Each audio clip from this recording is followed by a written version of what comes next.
Pemirsa 15 sekolah dasar dan 5 sekolah menengah pertama ikut terdampak bencana banjir di Oku. Dinas Pendidikan terpaksa meliburkan sekolah hingga pasca penanganan selesai. Dinas Pendidikan Ogan Komering Ulu saat ini masih meliburkan sekolah pasca bencana banjir. Distrik Oku mencatat sedikitnya 15 sekolah dasar dan 5 sekolah menengah pertama ikut terdampak. Banjir yang melanda saat itu cukup cepat membuat pihak sekolah tak sempat menyelamatkan peralatan sekolah.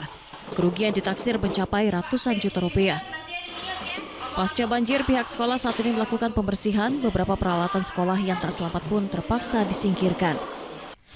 Dengan kondisi sekolah yang belum sepenuhnya pulih, aktivitas belajar mengajar saat ini diliburkan. Siswa belajar di rumah masing-masing, sementara para guru akan memberikan pembelajaran jarak jauh sebagai upaya sementara sampai kondisi sekolah benar-benar pulih.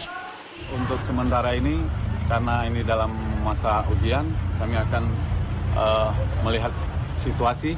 Kalau nanti situasinya bagus, akan kita tindak lanjuti evaluasi. Tapi kalau belum, kita lihat situasi yang kondusif nanti.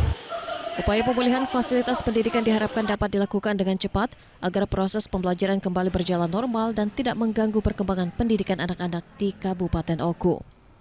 Dari Ogan Komering Ulu, Widori Agustino, iNews melaporkan.